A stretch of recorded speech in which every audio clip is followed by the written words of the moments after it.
Ya, topik kita hari ini adalah pengukuran bauran pemasaran. Kita telah mempelajari langkah-langkah dalam proses riset pemasaran. Saat ini kita harusnya berpikir tentang apa yang dilakukan dengan riset tersebut. Di sini kita akan membahas riset pemasaran yang kadang disebut juga dengan bauran pemasaran yang terdiri dari 4P. 4P ini adalah produk, price, promotion, dan terakhir adalah place, tempat ataupun distribusi. Nah, kita lihat di sini formasi atau keputusan tentang 4P ini bagaimana dibentuk dan teknik-teknik yang digunakan untuk mendapatkan informasi. Selain itu juga perusahaan juga perlu memutuskan harga produk, ya. Dan ada juga tentang bagaimana kita nanti akan belajar dengan apa yang disebut total quality management atau manajemen kualitas total. Dan di sini juga kita akan nanti membahas pemasaran langsung atau direct marketing, database marketing, dan relationship marketing. Nah, kita lanjutlah. Phases in new product research, tahapan dalam riset produk baru. Nah, pengembangan produk ya sangat penting bagi kehidupan sebagian besar organisasi karena mereka perlu menyesuaikan diri dengan lingkungan yang terus berubah. Karena produk baru memiliki aspek-aspek yang belum dikenal oleh organisasi, ya. Nah, penelitian produk baru ini dibagi menjadi 4 tahap seperti ditunjukkan pada gambar ini ya. 1. Konsep generation atau menciptakan konsep produk baru. Nah, ya, konsep generation ini ya menciptakan konsep produk baru ini ada 2, yaitu identifikasi kebutuhan dan identifikasi konsepnya. Nah, apa yang dimaksud dengan identifikasi kebutuhan? Di sini fokusnya adalah menemukan kebutuhan pasar yang belum dipenuhi. Nah, jadi dia belum ada dipenuhi. Kalau dia identifikasi konsep yang kedua ini, itu dia tujuannya adalah menemukan konsep yang dapat memenuhi kebutuhan. Nah, jadi dapat kita katakan kalau ini belum ada, ini sudah ada tapi perlu dibutuhkan konsep lagi atau lagi konsep baru untuk memenuhinya. Nah, kita lanjut. Identifikasi kebutuhan atau kita bilang konsep generation. Nah, ya, jangan diartikan generasi ya. Jadi kebutuhan di situ penciptaan konsep ya. Jadi dalam rangka generasi ini artinya penciptaan. Nah, penciptaan konsep itu tentunya perlunya ada identifikasi. Pertama, riset pemasaran dapat menemukan kebutuhan dengan berbagai cara, baik secara kualitatif maupun kuantitatif. Ada caranya. Pertama kita lihat di sini, ini perceptual maps atau peta persepsi. Produk ditempatkan berdasarkan cara pengguna memandang, mengevaluasi produk tersebut, dan peta ini ditemukan celah di pasar untuk produk baru. teknik yang sering digunakan adalah multidimensional scaling. Nah, yang kedua, langkah kedua mengidentifikasi kebutuhan, ada yang disebut dengan tren sosial dan lingkungan. Tren dapat membantu perusahaan menemukan peluang produk baru. Misalnya, sekarang ini orang tergila-gila dengan makanan rendah kalori, sehingga banyak restoran menciptakan makanan-makanan yang rendah kalori. Nah, ketiga, benefit structure analysis atau analisis struktur manfaat. Pengguna produk mengidentifikasikan manfaat yang mereka inginkan dari berbagai produk saat mereka memberikan produk saat ini untuk memberikan manfaat tersebut. Dengan cara ini bisa ditemukan kebutuhan yang belum terpenuhi oleh produk yang ada. Nah, selanjutnya ada namanya product user. Product user atau kita bisa bilang aktivitas pengguna produk. Pengguna produk diminta untuk mencatat aktivitas mereka yang relevan. Analisis dari dalam bentuk jurnal dicatat analisa para pengguna, aktivitas yang digunakan atas produk tersebut ya. Jadi dicatatin. Baru selanjutnya itu ada focus group interview atau diskusi kelompok fokus. Pengguna produk yang berdiskusi tentang masalah yang mereka alami saat menggunakan produk. Contohnya, manajer kantor mungkin membahas masalah yang mereka alami dengan layanan pengiriman barang. Langkah terakhir adalah lead user analysis. Analisis pengguna terdepan. Jadi perusahaan mengumpulkan solusi yang ditemukan oleh pengguna menghadapi kebutuhan lebih awal dibanding orang lain. Pengguna terdepan ini biasanya akan sangat diuntungkan jika masalah tersebut terpecahkan. Setelah pengguna terdepan diidentifikasikan, konsep yang mereka usulkan akan diuji. Nah, kita lihat. Nah, agensi ya sering sekali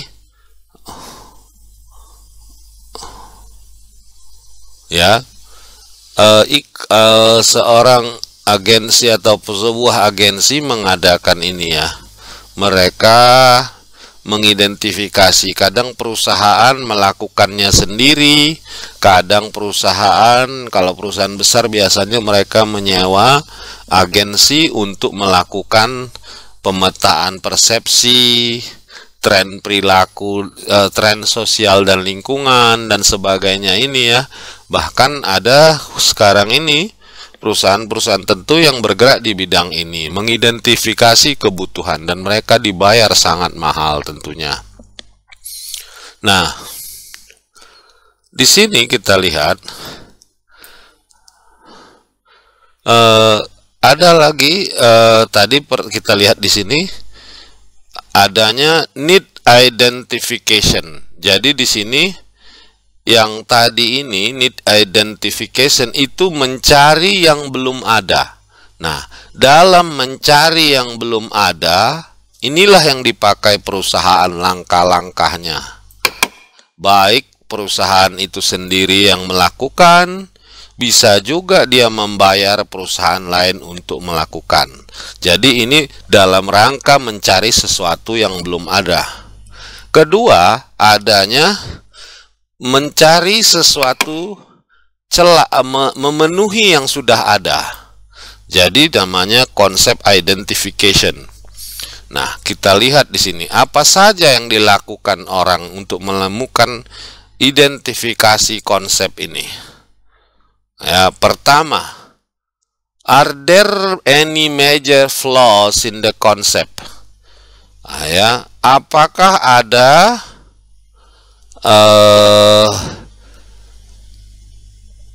apa namanya ya?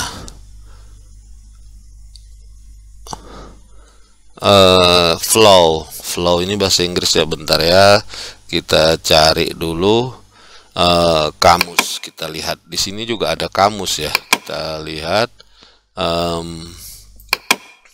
atau sebentar saya cari di Google dulu ya. Ya, jadi di sini kita lihat dalam menentukan, jadi konsep generation ini kan dia menciptakan konsep untuk memenuhi yang sudah ada. Jadi dia tanya pertama, apakah ada kelemahan di dalam konsep? Kedua, what consumer segment might be attracted to it? Segmen konsumen yang bagaimana yang mungkin tertarik? Ketiga, apakah ada ketertarikan untuk menciptakan pengembangan lebih lanjut? Keempat, bagaimana kemungkinan untuk dikembangkan di masa depan? Keempat dan seterusnya ini, bagaimana konsep tersebut diekspos? Seterusnya, pada siapa konsep diekspos? Dan selanjutnya itu, bagaimana perbandingannya? Dan yang terakhir, pertanyaan apa yang diberikan? Nah, itulah kalau konsep identification. Nah, kita lihat sekarang bagaimana yang disebut dengan product evaluation and development. Nah, jadi tadi kita sudah membahas ini, konsep evaluation and development. Sekarang product evaluation and development. Kita lihat. Nah, mengevaluasi produk untuk pengembangan yang akan datang. Semua produk yang akan dilemparkan ke dalam pasar harus diuji terlebih dahulu atau dievaluasi. Yang pertama kita lihat di sini dengan menggunakan uji virtual. Ya, secara virtual. Kedua, blind use test. Di sini bukan berarti orang buta yang mengujinya. Ya, dia diujikan kepada para penguji tanpa diberi merek, tanpa diberitahu apa kira-kira kandungannya. Yang selanjutnya, percobaan memprediksi percobaan untuk memprediksi pembelian. Nah, di sini setelah kita uji, kita coba dulu bagaimana kira-kira daya beli orang terhadap produk tersebut. Nah, yang selanjutnya ada yang namanya pre-test marketing. Di sini dia sebelum di market atau dipasarkan, dia mencoba dahulu. Nah, ya, di pasar biasanya dia menjualnya dahulu ya, baru nanti dia coba kira-kira bagaimana respon masyarakat. Nah, ya.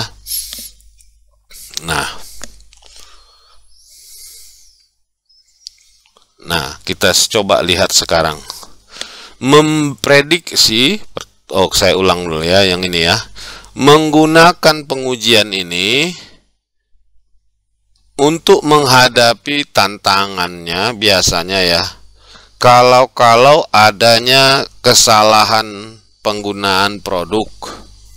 Kedua, adanya distorsi atau pandangan karena sampel gratis yang diberikan. Terus adanya pembelian yang kurang realistis. penerimaan jangka panjang, ya, ekspektasi pembelian yang berlebihan. Penggunaan blind test, ya, blind test. Pengujian ini dilakukan ketika produk baru selesai dikembangkan di lab.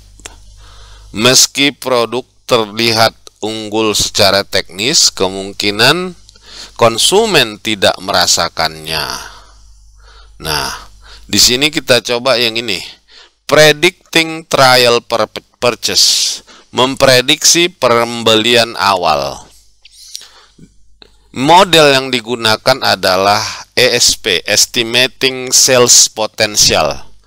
Digunakan untuk memprediksi tingkat pembelian awal produk baru. Model ini menggunakan data dari 545 peluncuran produk baru dan memprediksi pembelian berdasarkan 3 variabel.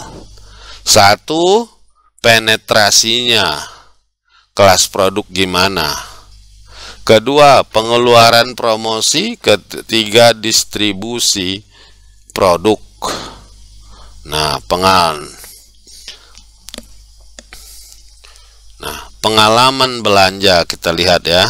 Nah, sekarang pre-test marketing. Pre-test marketing ini sering menggunakan apa yang disebut metode assessor ya, untuk memprediksi pangsa pasar merek baru. Pertama itu lakukan penilaian preferensi. Kedua, estimasi pangsa pasar. Nah, pendekatan dalam pretest marketing ini, pertama adanya pembelian awal atau trial purchase. Baru adanya pembelian ulang atau repeat purchase. Nah, perkiraan dalam pembelian awal.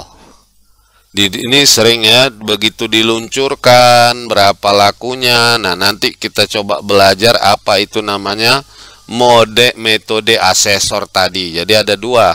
Tadi pertama kita ada estimating sales potential. Ada, nanti kita lihat di sini juga ada pengujian dengan metode Servasor.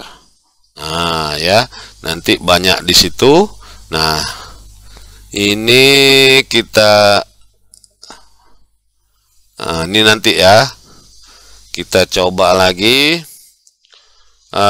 pretest. Nah, balik lagi kemari ya.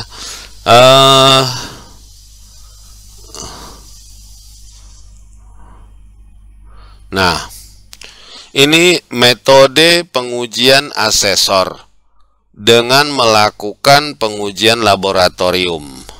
Ya, ini ada di sini pertama penyaringan, ini dia responden screening and recruitment, personal interview, pre-measurement for established brand, pengukuran awal merek yang sudah ada. Exposure to advertising for established brand and new brand. Jadi di sini expose, pengukuran iklan yang sudah established, produk yang sudah established dan produk yang masih baru. Measurement of reaction to the advertising materials, administered questionnaire. Jadi pengukuran reaksi dari material bahan. Nah, yang selanjutnya di sini ada simulated shopping trip and exposure to display a new and old and established brand.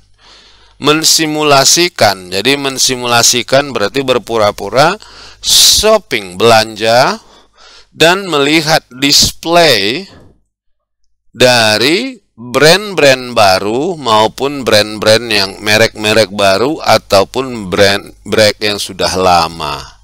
Selanjutnya prosedurnya untuk asesor ini ya, purchase opportunity, choice recorded by research personnel.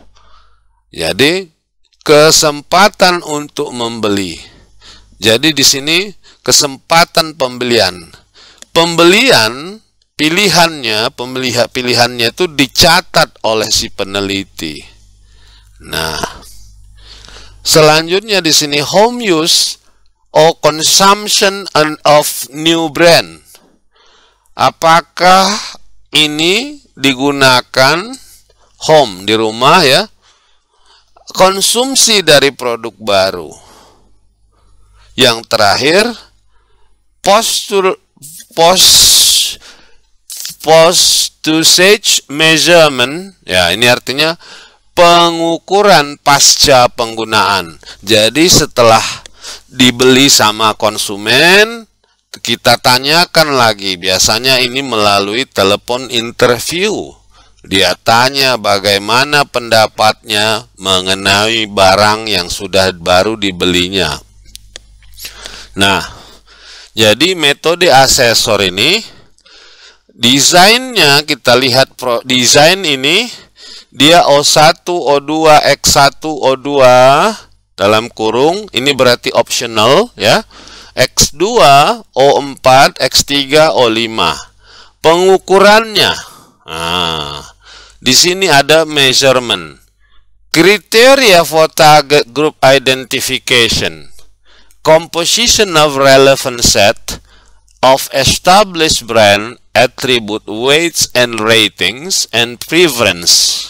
Jadi di sini nanti inilah alat-alat ukurnya ya. Nanti kita praktekin. Ya, sebentar lagi barangkali ini dulu yang bisa saya sampaikan, nanti saya sambung lagi. Ini nanti sesudah ini saya akan mencoba membuat latihan mengenai apa yang disebut tadi metode asesor. Terus ada lagi di sini metode ESP, estimating sales potential.